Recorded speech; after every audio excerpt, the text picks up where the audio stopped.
Hello, my dear friends. Welcome to Hauntra. Make sure to hit the subscribe button and press the bell icon so that you don't miss any exciting coming up videos. Story 1. The Phantom Train of Black Hollow. It was a foggy, oppressive night as Marcus, a travel blogger drawn to the unexplained, ventured to the abandoned railway crossing near Black Hollow. He had heard chilling stories about this place, tales of a ghostly train and its lost souls. Despite warnings from locals, Marcus, ever the skeptic, couldn't resist. The rusted gates were crooked, and vines grew like skeletal hands. As he aimed his flashlight down the tracks, an electric charge filled the air and the ground trembled slightly. Just as he prepared to leave, a distant whistle cut through the mist, growing closer. The ground vibrated beneath him, and soon the unmistakable hum of a train echoed. Marcus turned his flashlight to the tracks, but saw nothing. Yet the sound of an approaching train persisted. His chest tightened as dim, ethereal headlights broke through the fog, growing brighter by the second. Then, the ghostly train materialized, its carriages translucent and shimmering. Inside, passengers sat in eerie stillness, pale faces, hollow eyes, and empty stares. As the train passed, Marcus noticed a young girl's face staring directly at him. Her lips silently formed the words, "Help me." Suddenly, the train vanished into the mist. As the fog thickened, Marcus staggered backward, his heart racing. Trying to rationalize what he'd seen, he noticed an old, damp doll lying on the tracks where the train had passed. Just as he picked it up, a sharp giggle echoed through the fog, sending a chill down his spine. He spun around, but the mist offered no sign of life. Then, cold fingers wrapped around his wrist. He turned to find the young girl standing before him, her hollow eyes filled with sorrow. "You were chosen to end this," she whispered, before vanishing. Marcus, shaken, ran toward his car, only to find it engulfed in the dense mist. The headlights were faint, the fog distorting everything. As he reached the car, the radio crackled to life, despite the keys still in his pocket. A distorted voice repeated, "Black Hollow, midnight, find the truth." Intrigued but fearful, Marcus followed the tracks deeper into Black Hollow, the fog seeming to guide him. He passed old rotting railway signs that referenced train accidents, some dating back to decades ago. The last sign he saw was marked with today's date. The tracks led him to Black Hollow Station, long abandoned and consumed by time. Ivy clung to the crumbling walls, and shattered glass littered the ground. Inside, the air was thick with mildew. There, he discovered fresh footprints in the dust, leading deeper into the station. Following them, he found an old suitcase packed with photographs of passengers, faces he had seen aboard the ghost train. One photo caught his attention. A young girl standing next to a man whose face had been scratched out. On the back, the words, "She knows the truth," were scrawled. Marcus glanced at his watch, 11:45 p.m. He stepped outside, the fog swirling with increased intensity. Whispers began to rise from the mist, repeating, "Save her, save them." The tracks trembled beneath him, and the phantom train's whistle pierced the air once more. Marcus felt the weight of the doll in his hand grow heavier, and then ahead he saw the faint glow of the train's headlights, now standing still. It beckoned him forward. The train doors slid open, and Marcus stepped inside, greeted by an unnatural chill.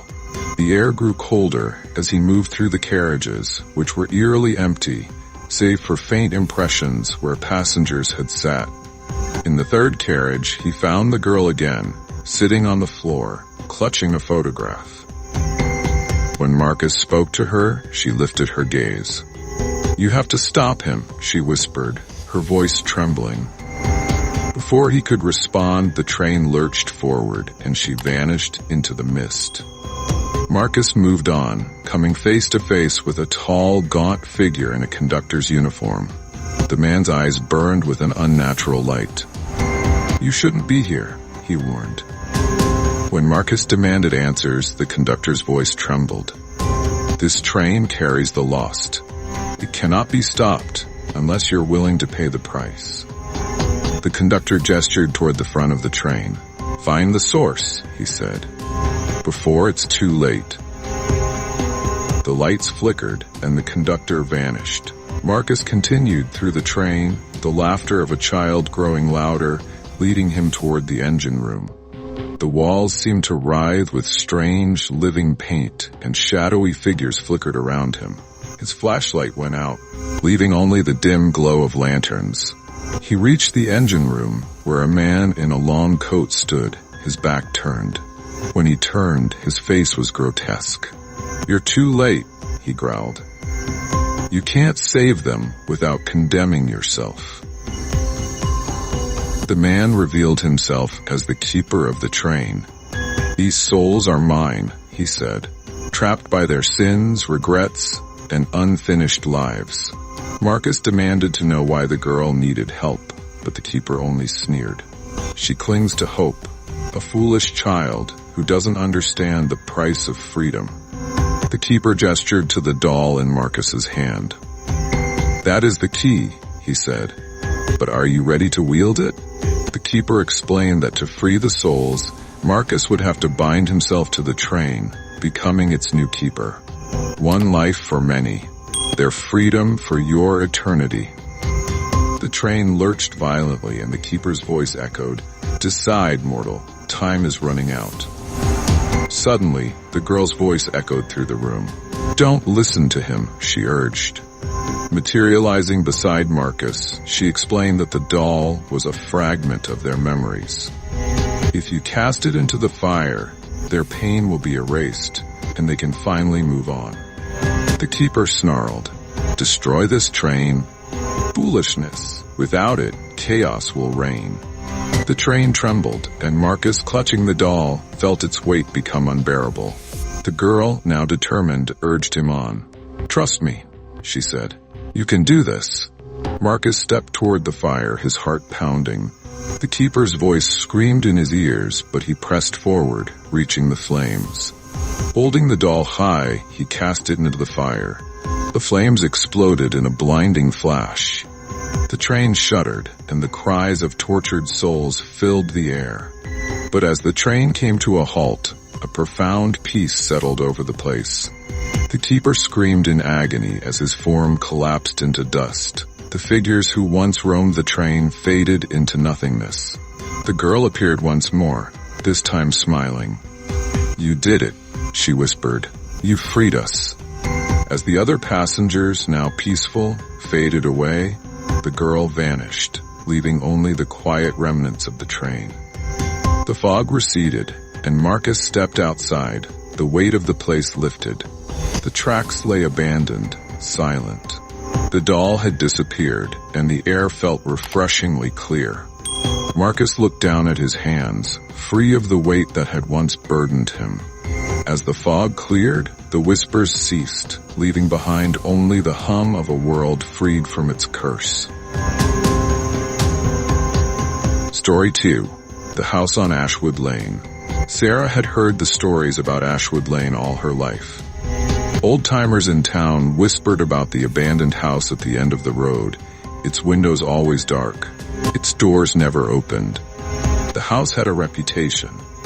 Locals claimed it was cursed, that anyone who entered never returned the same. But when Sarah moved to the town for a fresh start, she didn't believe in superstition. Her curiosity got the best of her. One evening, on a dare, she decided to take a walk down Ashwood Lane. As she approached the house, a chill crept up her spine, but she laughed it off. The house seemed to be watching her, the broken windows like hollow eyes. The wind howled as Sarah drew closer to the house, the front gate hanging loosely on its rusted hinges. The house was even more imposing up close, with its peeling paint and crooked foundation. She tried to peer through the dusty windows, but saw nothing but darkness. As she turned to leave, a sudden movement caught her eye, a figure standing in the window. Her heart skipped a beat. The figure was blurred, too far to make out any details, but it was there. She froze for a moment, staring at it, her breath caught in her throat. When she blinked, it was gone. Despite the unease gnawing at her, Sarah's curiosity won out. She reached for the old wooden door handle. Surprisingly, it creaked open with minimal effort, as if the house were inviting her in. The air inside was musty and heavy, filled with the smell of rot. Her phone's flashlight flickered weakly as she stepped inside, the floorboards groaning beneath her weight. The house was even more decrepit than it appeared from the outside, with cobwebs everywhere and old furniture rotting in the corners. She felt a sense of foreboding, but something urged her forward. As Sarah wandered deeper into the house, she heard faint noises, creaking floorboards, whispers, and the sound of something dragging across the floor. It was as if someone was in the house with her. She spun around, but no one was there. The oppressive silence swallowed every sound except her own heartbeat, pounding loudly in her ears. Her flashlight beam flickered again, casting long, unsettling shadows on the walls. In the corner of her eye, she thought she saw something move, but when she turned, nothing was there. A cold breath brushed the back of her neck, but she was alone, or so she thought. In the living room, Sarah found an old, dust-covered portrait hanging crookedly on the wall. The painting depicted a family, 2 adults and 2 children. They were dressed in old-fashioned clothing, their faces stern and emotionless. But what caught Sarah's attention was their eyes. They seemed to follow her every movement, no matter where she stood. She tried to shake off the creeping feeling of being watched, but it lingered.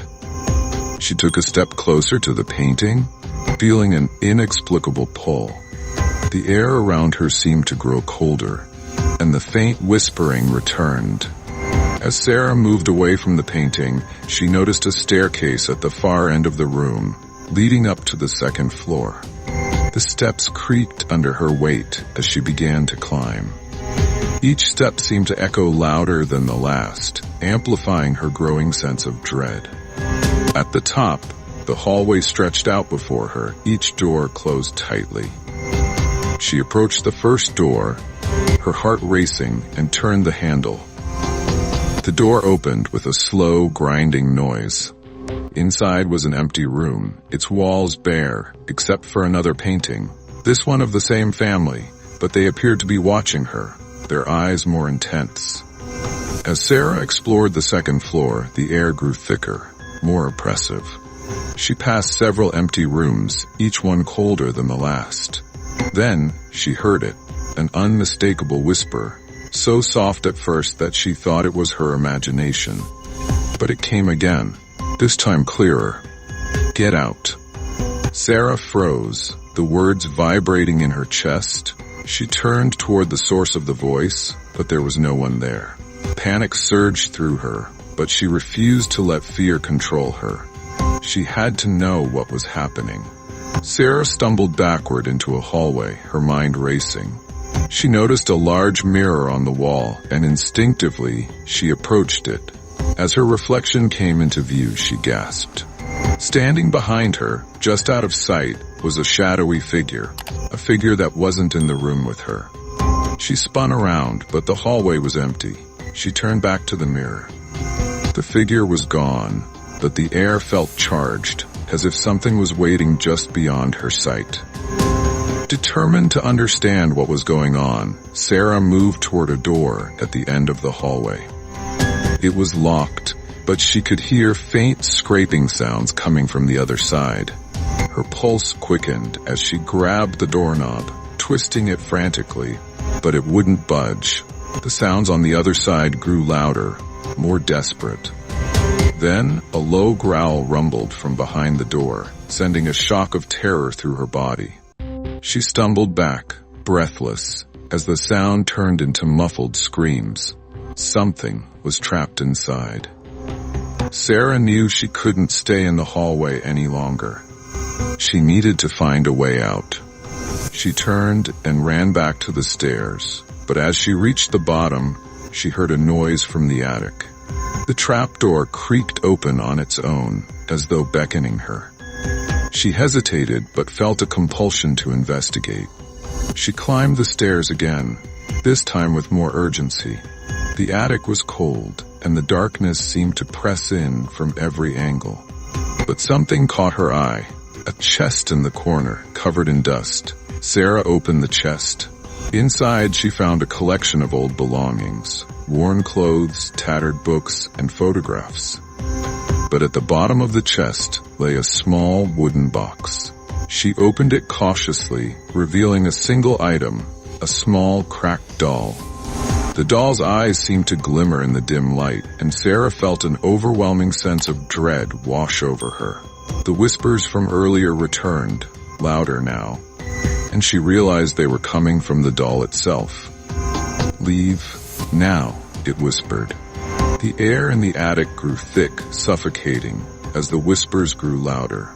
Sarah looked up, her breath shallow, and saw something that froze her in place. The portraits on the attic walls, identical to the one in the living room, now had eyes that followed her every move. It was as if they were alive, watching her, waiting for something. The whispers intensified. "It's too late, you've awakened us."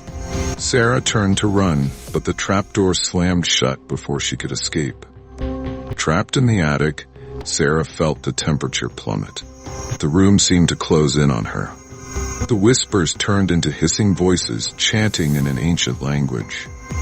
The doll in her hands began to pulse, its eyes glowing. Suddenly, the house groaned, its foundation shifting. The walls seemed to bend, the house alive with malicious intent. With a burst of adrenaline, Sarah hurled the doll into the corner, but it only caused the whispers to escalate. The house screamed in agony as Sarah bolted for the window. The glass shattered with a loud crash, and she climbed through the broken frame. As she fell into the overgrown yard below, the house shook violently behind her. Looking up, she saw the windows dark once more. The whispers stopped, but the air was still heavy with an ominous presence. She stumbled to her feet, breathless, and ran toward the road. The house remained silent and waiting. Sarah never spoke of Ashwood Lane again. The town moved on, and the house remained, its mysteries untouched. But Sarah could feel it, an ever-present chill whenever she passed that street. Late at night, when the wind howled, she would hear the faint whispers of the house calling her name, beckoning her to return. No one else dared to enter, but the house was always watching, waiting for the next curious soul to wander too close. Story 3. The Silent Whispers of Larkspur Forest. When Emma received the invitation to stay at her aunt's house in the remote Larkspur Forest, she was both excited and apprehensive. Her aunt, a reclusive woman, had always kept to herself, but after years of silence, she finally reached out to Emma. The old cottage, surrounded by dense trees and untamed nature, seemed like the perfect getaway. As Emma drove through the winding, narrow roads, she couldn't shake the feeling that the forest was watching her. The trees loomed on either side like silent sentinels. The air was thick, the only sound being the crunch of tires on the gravel road. She arrived at the cottage just as dusk settled, and her aunt greeted her warmly. But Emma couldn't ignore the strange sensation that something was off. Inside the cottage, the air was cool, and the scent of aged wood mixed with the earthy smell of the forest. Emma's aunt, a frail woman with sharp eyes, ushered her inside. The cottage was rustic, filled with old furniture and shelves packed with books. Everything seemed frozen in time, as though the house hadn't been touched in years. Despite the warmth of her aunt's welcome, Emma couldn't shake the feeling that the place was haunted by the past. As night fell, the sounds of the forest grew louder, and Emma found herself drawn to the windows. Outside, the trees swayed with a strange rhythmic motion, like they were alive. She pulled the curtains shut, hoping to block out the eerie sounds. That night, Emma lay in bed, struggling to sleep. The house creaked and groaned, as if it had a life of its own. She heard whispers, faint and unintelligible, coming from the walls, as though voices were trapped within the very structure of the house. She told herself it was the wind or the trees outside, but deep down, she knew something wasn't right. At around 3 a.m., she heard a soft tapping on her window. She jumped out of bed, heart racing, and looked outside. There was nothing there, just the shadowy outline of the trees swaying in the breeze. But the whispers continued, growing louder, as though they were calling her name. The next morning, Emma's aunt noticed her exhaustion and asked her what was wrong. After a hesitant pause, Emma explained the strange noises she had heard. Her aunt's expression grew serious, and she told Emma a story that chilled her to the bone. "The forest has a history," she said, her voice low. "Many years ago, a group of settlers came here, but they vanished without a trace. People say the forest took them, that it whispers to those who dare enter its depths." Emma laughed nervously, dismissing it as just a local legend, but her aunt's haunted eyes told a different story. The whispers that had kept Emma awake seemed to take on a new significance. Emma decided to take a walk in the forest to clear her mind. Her aunt cautioned her to be careful, but Emma dismissed the warning, eager to explore. As she ventured deeper into the woods, the air grew thick and oppressive. The trees seemed to close in around her, their branches twisting and contorting like gnarled hands. She felt as though she was being watched from every direction. The deeper she went, the more the forest seemed to whisper to her, calling her name. It was a soft, beckoning voice, just out of reach, pulling her deeper into the woods. She tried to shake the feeling, but couldn't. As Emma walked further, the path she had been following began to disappear. The trees seemed to close in, and the forest became an endless maze. She turned back, but the way she had come seemed to have vanished, replaced by an unfamiliar landscape. Panic began to rise in her chest as she realized she was lost. The whispers grew louder, now sounding like urgent voices, demanding she go deeper. Emma's heart raced as she tried to retrace her steps, but every turn led her further into the heart of the forest. Her legs ached, and her breath became shallow as the forest seemed to pull her deeper, unwilling to let her leave. As Emma stumbled through the forest, she saw something move in the corner of her eye. She froze, her breath catching in her throat. A dark figure was standing just ahead, barely visible through the trees. It was tall and thin, its shape barely discernible in the dim light. Emma called out, but the figure didn't respond. Instead, it seemed to glide toward her, its movements unnatural, like it was floating above the ground. Fear surged through her as the figure drew closer, its face obscured by a dark hood. Emma turned and ran, but the figure followed her, its footsteps silent against the forest floor. After what felt like an eternity, Emma finally broke through the trees and stumbled back toward the cottage. Her heart pounded in her chest as she rushed inside, slamming the door behind her. Her aunt looked up in surprise, her face turning pale when she saw Emma's terrified expression. Emma tried to explain what had happened, but the words caught in her throat. The forest had felt alive, like it was watching her, pulling her deeper. Her aunt sat quietly for a moment, then spoke in a whisper. "You were marked. The forest doesn't let go of those it chooses." Emma's blood ran cold as she realized that whatever had followed her had been waiting for her. Her aunt explained that Larkspur Forest was more than just a place of mystery. It was cursed. The settlers who had disappeared centuries ago were said to have made a pact with the forest's ancient spirit. But when they tried to leave, they were trapped. The forest claimed them, and their souls now wandered, lost forever within its depths. Emma's aunt revealed that she had stayed away from the forest for years. But now that Emma had been marked, there was no escaping its pull. "It will never leave you," her aunt whispered, her voice trembling. Emma felt a chill spread through her body, realizing the full gravity of what she was facing. That night, Emma lay in bed, unable to sleep.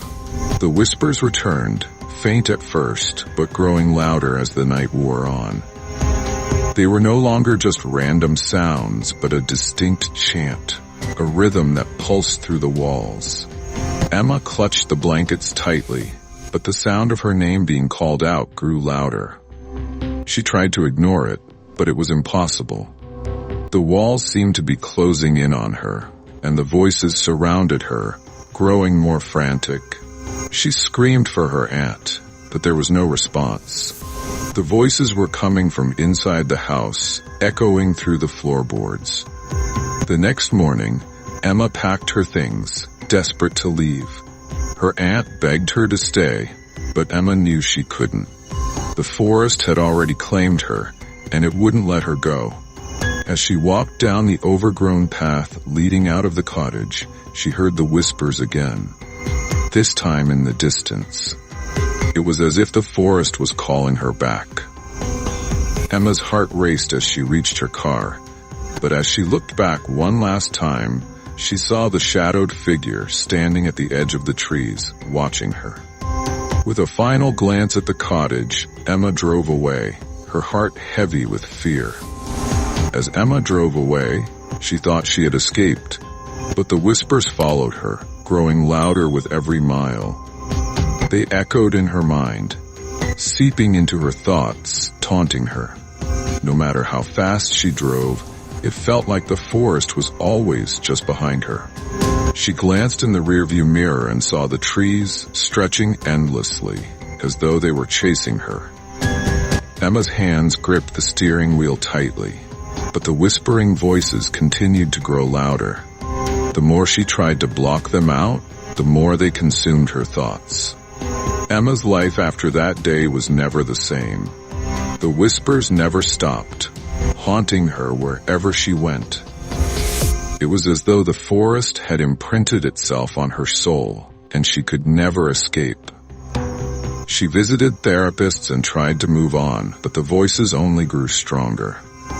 Each time she closed her eyes, she saw the shadowed figure standing just out of reach, waiting. It wasn't long before she began to feel its presence everywhere, at work, in her home, even in the city streets. No matter where she went, Larkspur Forest followed her. The curse had never truly let her go. Emma learned the hard way that the forest's curse wasn't just about her. It was about all the souls it had claimed over the years. She found herself in the forest again, wandering aimlessly as she felt the weight of countless lost souls around her.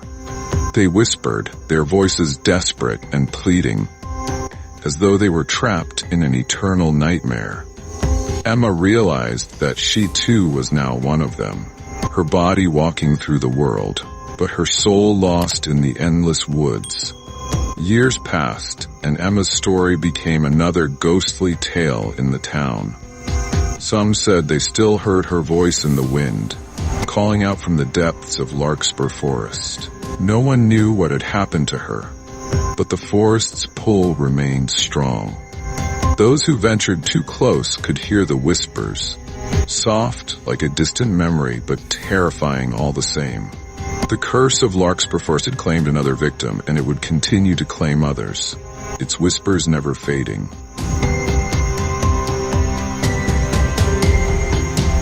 Story 4: The Watcher in Millstone Town.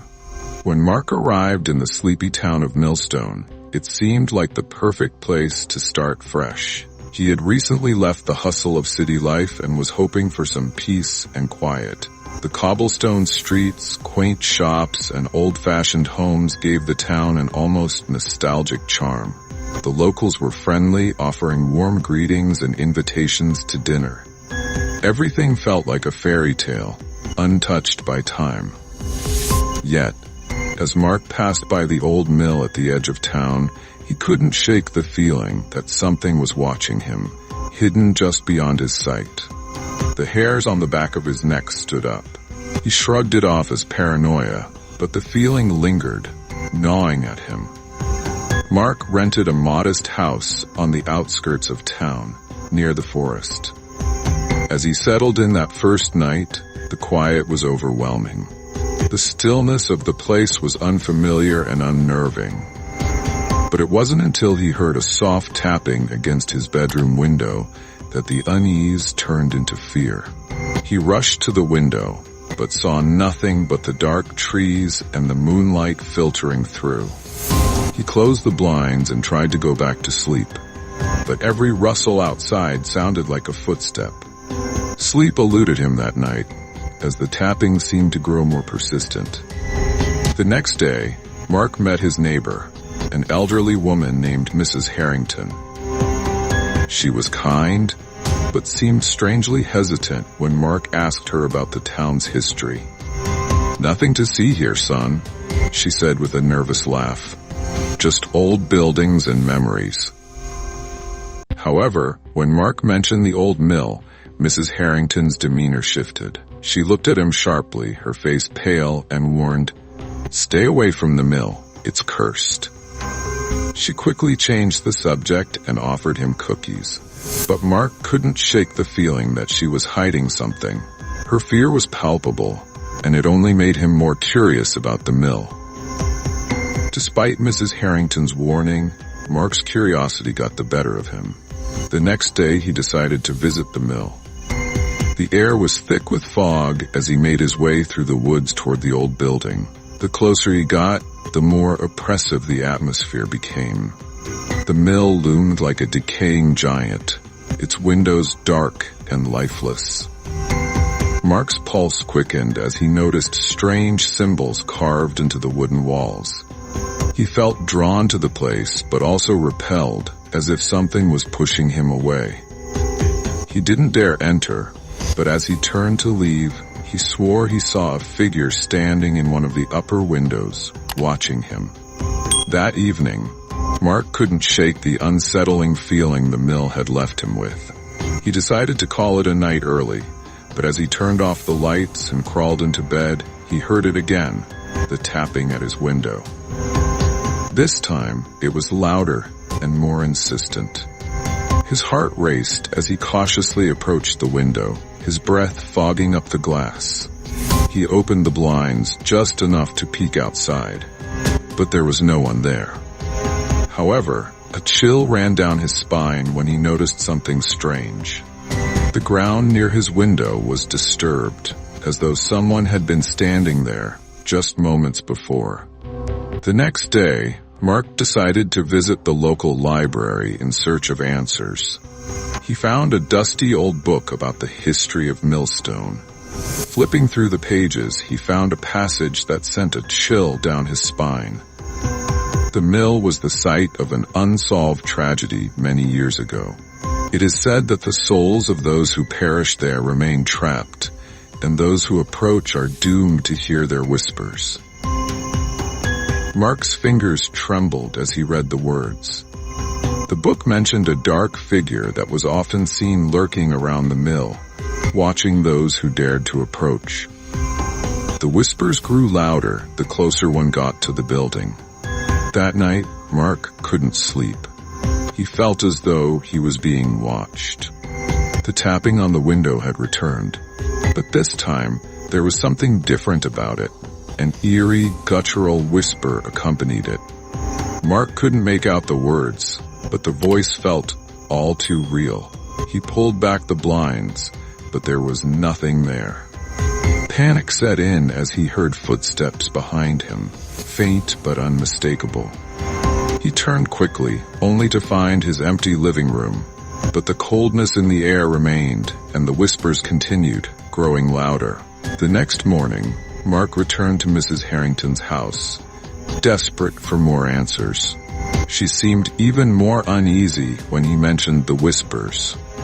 After a long silence, she finally spoke. "The mill was built on cursed land," she said, her voice trembling. "The spirit of the man who died there, a mill worker, has never left. He watches, waiting for someone to free him." Mark listened intently as Mrs. Harrington explained that the curse had been passed down through generations and that the whispers were a warning. Those who heard them would soon fall victim to the spirit's wrath. She urged Mark to leave town, but her warning only intrigued him further. That night, Mark decided he had to face whatever was haunting him. He returned to the mill, determined to uncover the truth. The moon hung low in the sky, casting long shadows across the field.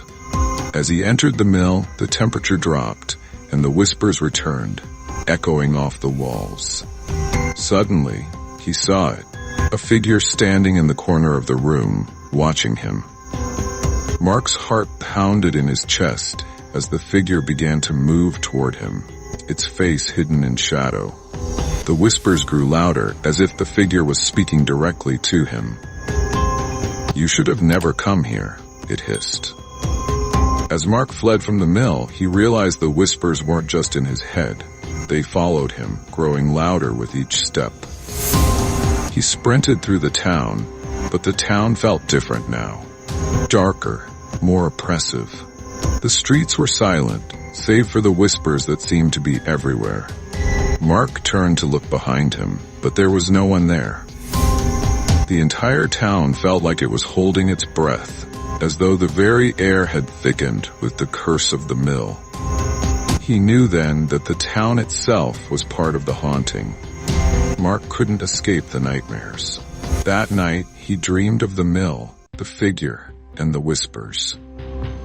In his dream, he was back inside the mill, but this time, the walls were covered in bloodstains, and the figure was right in front of him.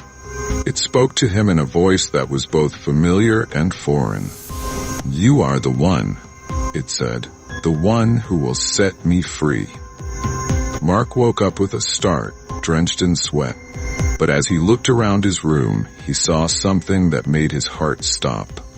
Bloodstains on the floor, just like in his dream. Mark knew that he had no choice but to return to the mill and confront the spirit once and for all. He went back to the mill at midnight, armed with only a flashlight and his resolve.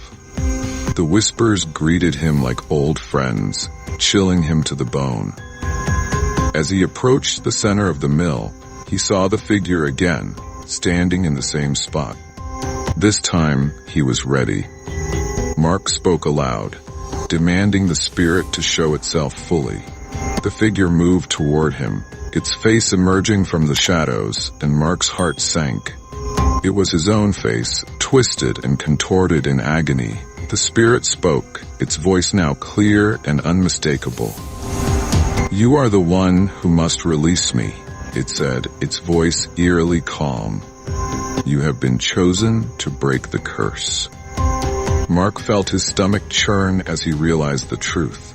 The figure wasn't just haunting the mill, it had been waiting for him. He was the descendant of the worker who had died there, the one who had sealed the curse. The whispers were his ancestors' cries for help, and Mark was the only one who could free them. But to do so, he would have to sacrifice himself. Mark knew what he had to do. He stepped toward the figure, ready to make the ultimate sacrifice. As he did, the whispers grew deafening, filling his mind with a cacophony of voices. The figure's hand reached out to him, and as Mark touched it, he felt his life force drain away. The ground beneath him seemed to open up, and he felt himself being pulled into the earth. The curse was broken, but at a terrible cost. Mark's last thought was that he had set the spirits free. But he had also doomed himself to an eternity of suffering. The next morning, Millstone was silent. The whispers were gone, but so was Mark. The townspeople noticed a shift in the air, as though the curse had lifted, but there was no sign of Mark. Some say they still hear his voice in the wind, but no one dares to venture near the mill anymore. The town is forever changed, and the legend of Mark's sacrifice lives on, a cautionary tale for those who dare to listen to the whispers. Millstone, once a peaceful town, now bears the weight of its dark past. Story 5. The Ghostly Tenant. Sarah had just moved into an old apartment building on the edge of town. It was a charming, Victorian-era building, filled with history and character. The landlord had assured her that everything was in perfect condition, and the rent was a steal for such a large, spacious unit.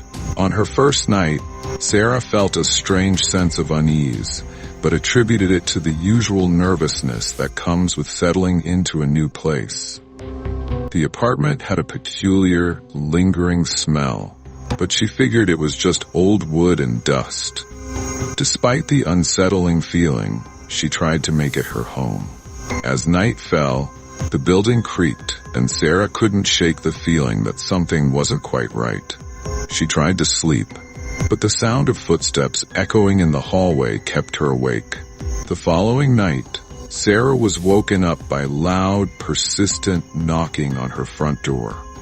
Groggy and confused, she opened the door, but no one was there. She stood in the hallway trying to convince herself it was just a figment of her imagination.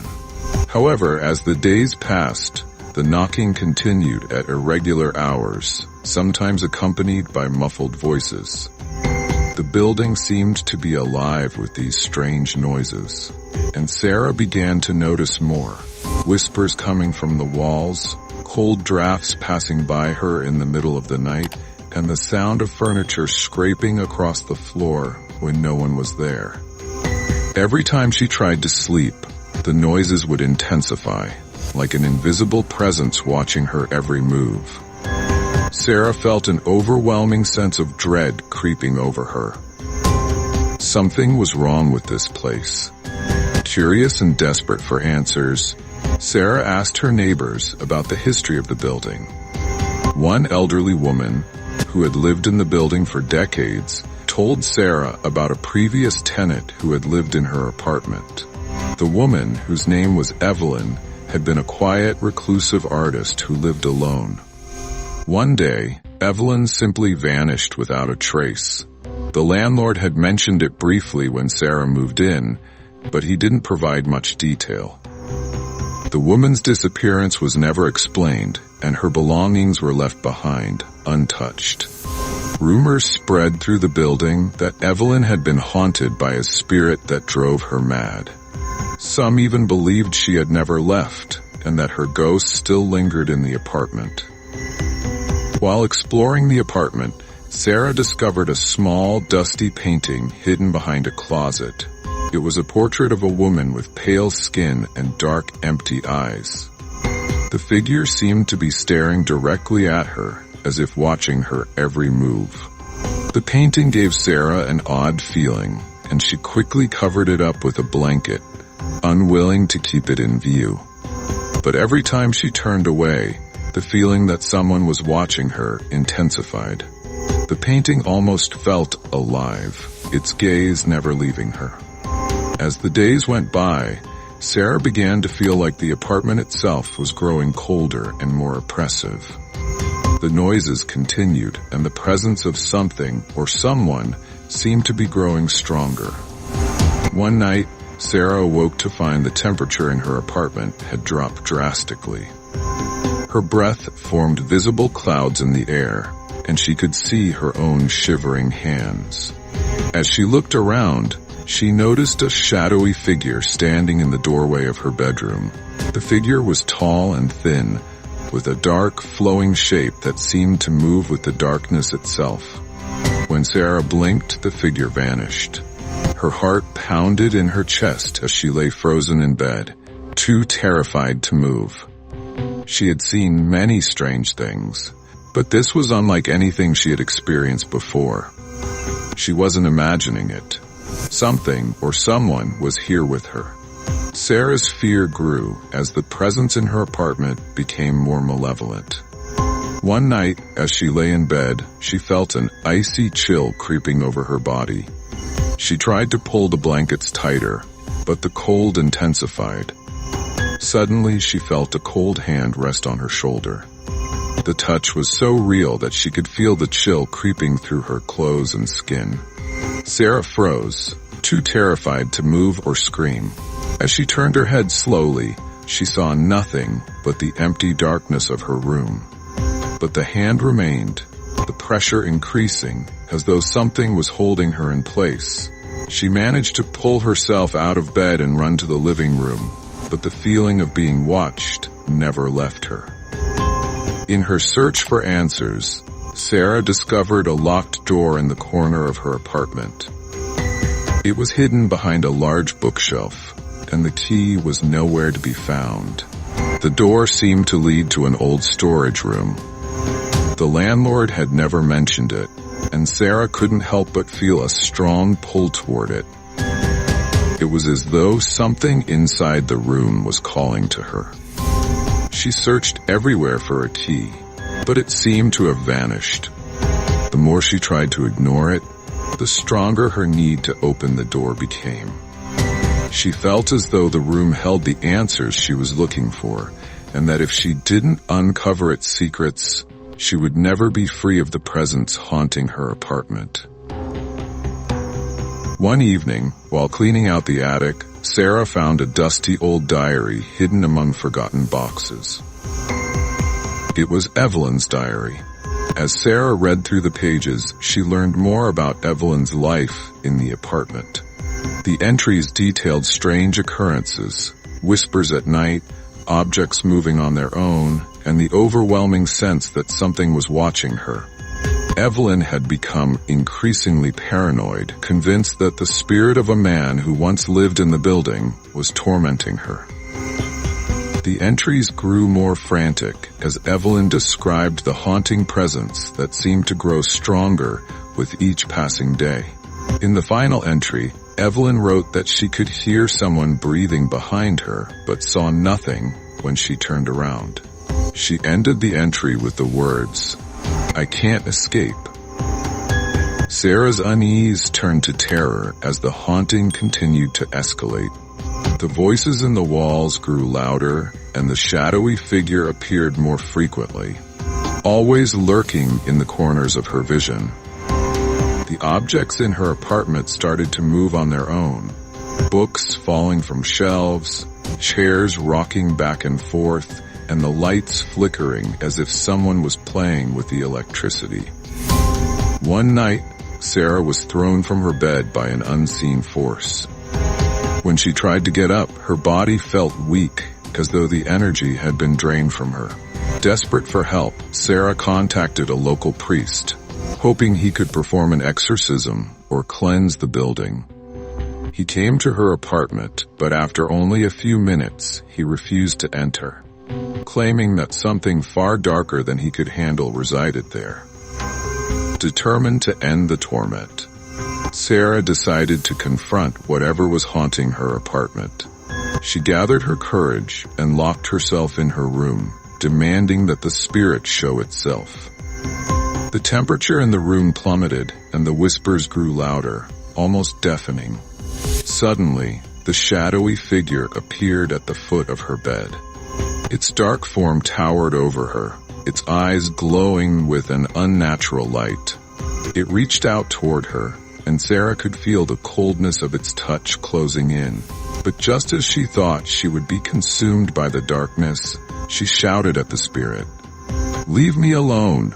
I won't be afraid of you anymore." The figure froze for a moment, and then, as if obeying her command, it faded into the shadows, disappearing completely. For weeks after the confrontation, Sarah felt a strange peace in the apartment. The noises stopped, the figure never appeared again, and the coldness in the air lifted. She began to believe that she had finally rid herself of the haunting presence. But one evening, as she was packing to move out, she discovered the same painting she had hidden all those months ago. It was sitting on her kitchen table, facing her. The eyes of the woman in the painting seemed to follow her as she moved around the room. For a moment, Sarah felt a wave of dread wash over her, but then she remembered how far she had come.